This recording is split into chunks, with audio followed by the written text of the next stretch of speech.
Hello friends, welcome back to our channel TGCCS the genius classes पे। This is your mentor Akash sir और मैं स्वागत करता हूं आप सभी का आपके अपने इस चैनल पे। आज का जो हमारा टॉपिक होने वाला है दोस्तों, वो होने वाला है हमारे सेल के सेकेंड पार्ट के ऊपर, जिसमें हम लोग देखेंगे कि अगर आप किसी एक सेल को किसी शुगर या सॉल्ट के सॉल्यूशन में रखते हैं तो उसके साथ क्या चीज़ें हो सकती हैं। ठीक है, तो इसको समझने के लिए हमें सबसे पहले समझना होगा कि सॉल्यूशन कितने तरीके के होते हैं। Okay, so there are 3 types of solution. ठीक है, आप इस चीज़ों को पढ़ लेना। यहाँ पे यही लिखा हुआ है, मैं इसे एक्सप्लेन कर देता हूँ कि बारी। If we put an animal cell और a plant cell into a solution of sugar और salt in water, 3 things could happen. यानी अगर आप किसी एनिमल सेल को या किसी प्लांट सेल को अगर आप किसी शुगर या सॉल्ट के सॉल्यूशन में रखते हैं तो वहाँ 3 चीज़ें होने की संभावनाएं होती हैं। And it's depend on the types of solution in which the cell is put. और ये डिपेंड करता है कि आपने उस सॉल्यूशन को उस सेल को किस तरीके के सॉल्यूशन में रखा है। ठीक है, तो स्टार्ट करते हैं अपने टाइप्स ऑफ सॉल्यूशन को। सबसे पहले होता है हमारा हाइपोटोनिक सॉल्यूशन। सॉल्यूशंस 3 तरीके के होते हैं, एक हाइपोटोनिक सॉल्यूशन, दूसरा आइसोटोनिक सॉल्यूशन और तीसरा हाइपरटोनिक सॉल्यूशन। ओके, एक एक करके बात करेंगे। हाइपोटोनिक सॉल्यूशन पहले मैं आपको एक बार पढ़ के बता देता हूँ, फिर मैं समझाता हूँ। A solution which has a higher water concentration or lower solute concentration than neighboring solution, typically the fluid inside a cell. Such a solution is called hypotonic solution। यानी एक ऐसा सॉल्यूशन जिसमें पानी की मात्रा क्या हो, ज़्यादा हो, अ हायर वाटर कंसेंट्रेशन, या आप इसे ये कह सकते हैं और लोअर सॉल्यूट कंसेंट्रेशन, यानी जिसमें चीनी या नमक की मात्रा कम हो। किससे? तो दैन नेबरिंग सॉल्यूशन, यानी उसके आसपास के सॉल्यूशन से। यानी अगर कोई सेल हो तो सेल के अंदर अगर पानी कम है ना, और उस सॉल्यूशन के अंदर पानी बहुत ज़्यादा है, तो वैसे सॉल्यूशन को हम लोग कहेंगे हाइपोटोनिक सॉल्यूशन। अब बात करते हैं कि अगर इस सॉल्यूशन में किसी सेल को आप रखते हैं तो क्या चीज़ें हो सकती हैं। ठीक है, एग्जाम में तो यही क्वेश्चन आता है। तो आप ये if we put an animal cell or a plant cell in a hypotonic solution, the cell will gain water from surroundings by osmosis and the cell is likely to swell up। यानी अगर आप किसी animal cell को या plant cell को अगर आप किसी हाइपोटोनिक सॉल्यूशन में रखते हैं तो वो सेल पानी को एब्जॉर्ब करेगा और वो फूल जाएगा। ओके, नेक्स्ट है हमारा isotonic solution. The solution which has exactly the same concentration as the cell, such a solution is called isotonic solution. यानी एक ऐसा सॉल्यूशन जिसमें पानी की मात्रा और उसके आसपास के सराउंडिंग के सॉल्यूशन में पानी की मात्रा दोनों जब सेम होती है, वैसे सॉल्यूशन को आइसोटोनिक सॉल्यूशन कहते हैं। यानी जिसमें सेल के अंदर का जो हमारा कंसेंट्रेशन होता है वो एग्जैक्टली उस सॉल्यूशन का भी होता है, वैसे सॉल्यूशन को आइसोटोनिक सॉल्यूशन कहा जाता है। अब बात करते हैं, अगर आप किसी एनिमल सेल को या प्लांट सेल को आइसोटोनिक सॉल्यूशन में रखते हैं तो यहाँ पे there will be no any movement of water across the cell membrane. मतलब यहाँ पे पानी ना तो सेल के अंदर से बाहर की ओर जाएगा और ना ही पानी बाहर से सेल के अंदर की तरफ आएगा। And the cell will stay the same size. Okay, यानी सेल अपने उसी साइज में रहेगा। आसान है। नेक्स्ट देखते हैं hypertonic solution. The solution which has a lower water concentration or higher solute concentration than the cell, meaning that it is very concentrated solution. Such a solution is called hypertonic solution। यानी वैसा solution जिसमें पानी की मात्रा काफ़ी कम हो और चीनी या नमक की मात्रा काफ़ी ज़्यादा हो, वैसे सॉल्यूशन को हम लोग हाइपरटोनिक सॉल्यूशन बोलते हैं। अब क्या होगा अगर आपने इसमें किस सेल को रखा, तो if we put an animal cell or a plant cell in a hypertonic solution, the cell will lose water by osmosis and the cell will shrink। यानी अगर आप किसी सॉल्यूशन में हाइपरटोनिक सॉल्यूशन में किसी एनिमल सेल या plant cell को रखते हो तो वहाँ पे वो जो सेल होती है वो क्या होती है, श्रिंक कर जाती है। क्यों श्रिंक कर जाती है? क्योंकि उसके आसपास के मौजूद के सॉल्यूशन में क्या है, पानी की कमी है। तो वो पानी को एब्जॉर्ब करेगी किस प्रोसेस के थ्रू, ऑस्मोसिस के थ्रू। सिंपल है। Next plasmolysis. यहाँ पे देखिए plasmolysis and trigger pressure. Okay, कैसे प्रेशर बाहर से अंदर की ओर आता है या अंदर से बाहर की ओर आता है। प्लाज्मोलाइज्ड सबसे पहले देखते हैं हाइपरटोनिक सॉल्यूशन में, यानी वैसा सॉल्यूशन जिसमें नमक की मात्रा या चीनी की मात्रा काफ़ी अधिक होती है और पानी की मात्रा कम होती है। तो उसमें जब आप किसी सेल को अगर आप रखते हैं तो वो क्या करेगी, पानी को बाहर की ओर निकाल देगी। कहाँ निकालेगी? बाहर की ओर, अपने सराउंडिंग में। ठीक है, इस प्रोसेस को प्लाज्मोलाइज्ड कहा जाता है या प्लाज्मोलाइसिस कहा जाता है। नेक्स्ट है हमारा आइसोटोनिक। इसमें ये फ्लैसिड रहता है, यानी ना तो पानी बाहर से अंदर आता है और ना अंदर से बाहर की ओर जाता है। ठीक है, हाइपोटोनिक सॉल्यूशन में टर्जिट हो जाता है, यानी सेल जो होगा वो काफ़ी फूल जाएगा। क्यों? क्योंकि सेल के अंदर क्या होती है, पानी की कमी होती है और उसके सराउंडिंग में पानी की मात्रा अधिक होती है, इसीलिए सेल क्या करेगा, पानी को एब्जॉर्ब करेगा और फूल जाएगा। ओके, आसान है। Plasmolysis, what is plasmolysis? This is the favourite, one of the favourite question of CBSE. Okay, so the process through which a living plant cell loses its water when we put into a hypertonic solution, due to which there is a shrinkage of the cell, is known as plasmolysis. यानी एक ऐसी process जिसमें कोई भी living cell क्या करता है, पानी को लूज करता है।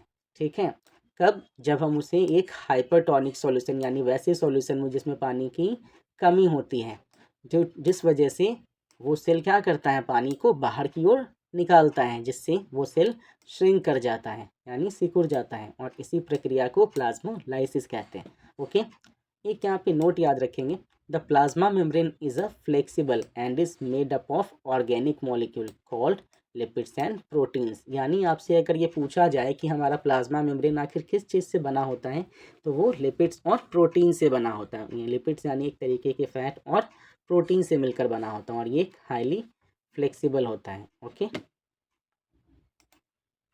एंडोकाइटोसिस, the flexibility of a cell membrane enable the cell to engulf in food and other materials from its external environment.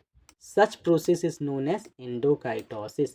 यानी सेल की फ्लेक्सिबिलिटी उसे क्या करती है, उस मेम्ब्रेन को अपने आसपास के मौजूद चीज़ों को और फूड को इंगल्फ करने यानी निगलने में मदद करती है। कहाँ से?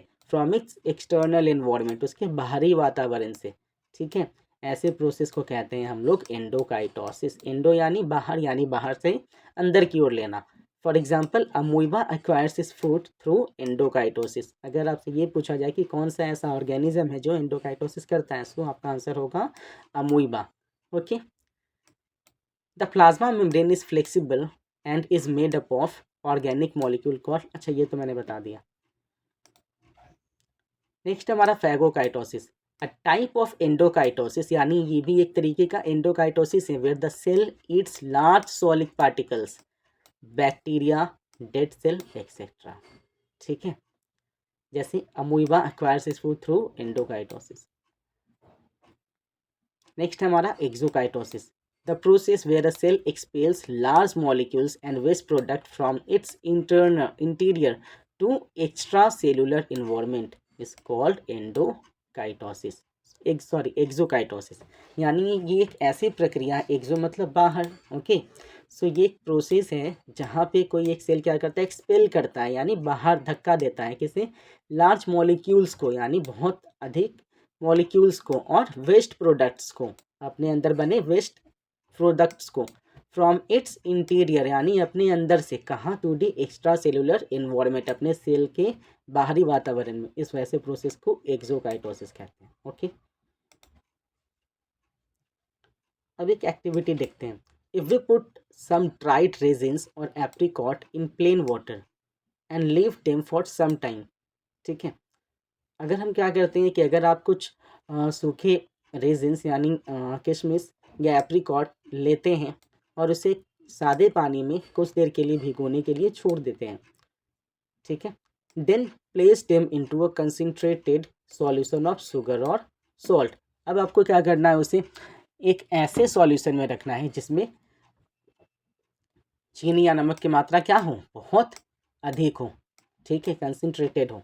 सो each cell will gain water and swells when placed in water. तो हर एक सेल क्या करेगा, सबसे पहले पानी को एब्जॉर्ब करेगा। ठीक है, अपने सराउंडिंग से, और स्वेल हो जाएगा, फूल जाएगा। However When placed in a concentrated solution, it loses water and consequently shrinks. और जैसे ही उसे आप वैसे सॉल्यूशन में रखें जहाँ पे नमक या चीनी की मात्रा बहुत ज़्यादा हो, तो वो क्या करेगा, सेल तुरंत अपने अंदर से पानी को लूज़ करना स्टार्ट करेगा और सेल श्रिंक कर जाएगा। ओके, देखिए जैसे ही आपने यहाँ पे रेजिस रखे, प्लेन वाटर जो था वो क्या हुआ, तेज़ी से इसके अंदर जाना शुरू हो गया। ओके, और फिर जैसे ही आपने इसे दोबारा सॉल्ट के सॉल्यूशन में रखा, सेल दोबारा से श्रिंक कर गया, यानी यहाँ पे स्वेल किया और यहाँ पे श्रिंक कर गया। ओके, तो ये होगा हमारा एंडोस्मोसिस, यानी इसमें क्या हो रहा है, पानी बाहर से अंदर की ओर जा रहा है। और ये हमारा एक्सोस्मोसिस, यानी इसमें पानी हमारा अंदर से बाहर की ओर आ रहा है। Okay, now next start for question answer session. What happened to a cell when it is put into following solution?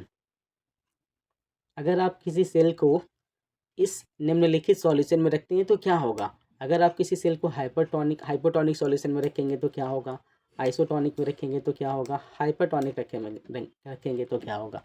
ठीक है, please comment your answer please. So first का हमारा आंसर होगा, हाइपोटोनिक सॉल्यूशन में सेल क्या करेगा, swell कर जाएगा, यानी फूल जाएगा। सेकेंड में क्या करेगा, no movement of water, cell का किसी भी साइज में कोई भी चेंज नहीं होगा, नो चेंज। और यहाँ पे हाइपरटोनिक सॉल्यूशन में क्या होगा, सेल श्रिंक कर जाएगा, क्या करेगा, श्रिंक कर जाएगा। Okay, next, which solution has higher water concentration और which solution has a lower solute solution, यानी ऐसा कौन सा सॉल्यूशन है जिसमें पानी की मात्रा बहुत ज़्यादा होती है या उसके अंदर नमक या चीनी की मात्रा बहुत कम होती है, वैसे सॉल्यूशन को क्या कहते हैं, हाइपरटोनिक, हाइपोटोनिक और आइसोटोनिक क्या कहते हैं।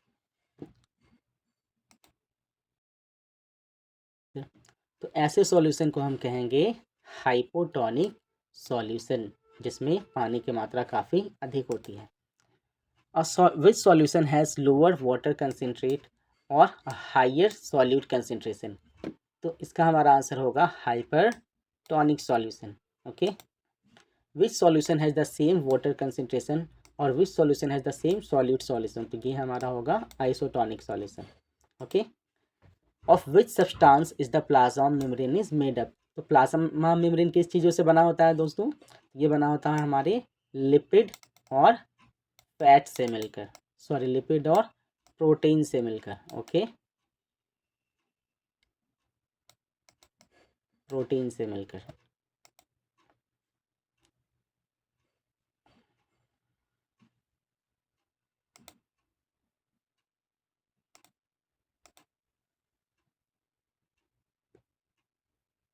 अगर आप 9th क्लास की स्टूडेंट्स हैं और अपने एग्ज़ाम की तैयारी एक अच्छे नोट्स के साथ करना चाहते हैं, तो आप हमें इस नंबर पे हमारे खुद के द्वारा बनाए गए नोट्स को प्राप्त करने के लिए हमें व्हाट्सएप कर सकते हैं। ओके दोस्तों, okay students, so keep your learn to improve your learning, please like, comment and subscribe to our channel. Thank you so much.